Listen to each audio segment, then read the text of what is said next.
अरे बच्चों, स्वागत है आपका हमारे चैनल में, जिसमें आज हम अध्याय 4 के द्विघात समीकरण के महत्वपूर्ण प्रश्नों पर विचार करेंगे, जिनकी परीक्षा में आने की 100% संभावना है।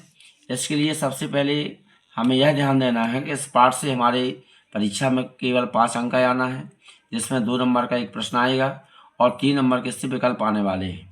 तो विकल्प की ध्यान से देखें आप, ये पहला पॉइंट दिया गया है, बेबीलोन वासियों ने ही सर्वप्रथम द्विघात समीकरणों को हल किया था, तो इसको जरूर देख लेना है।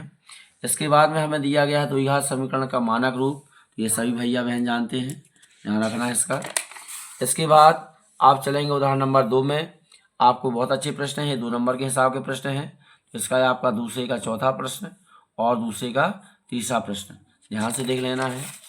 इसके बाद अगले प्रश्न में चलेंगे। तो यहाँ पर हमें दी गई है प्रश्नावली 4.1।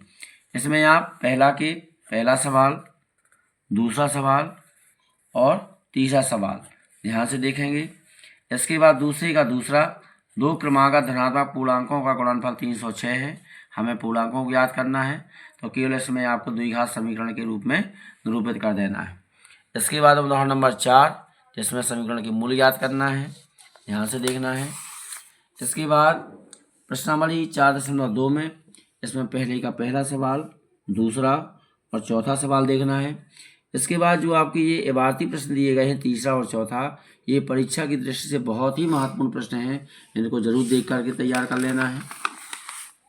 इसके बाद अब अगले प्रश्न पर विचार करेंगे।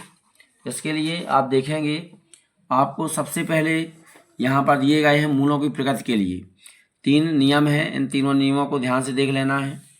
इसके बाद उदाहरण नंबर 16 दिया गया है, मूलों की प्रकृति याद करनी है।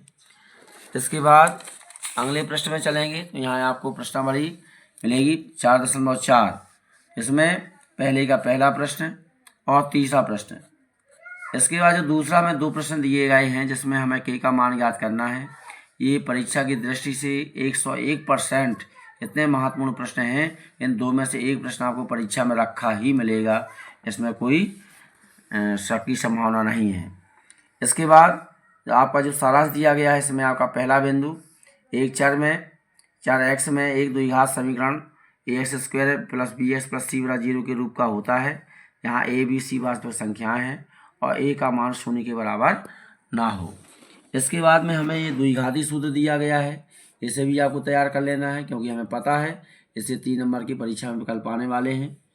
इसके बाद आपका जो छठवां दिया गया है, इनके तीनों नियमों को ध्यान से देख लेना है।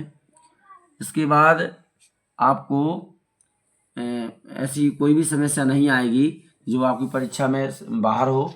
ये उदाहरण नंबर 18 भी जरूर देख लेना, ये भी बहुत ही महत्वपूर्ण प्रश्न है।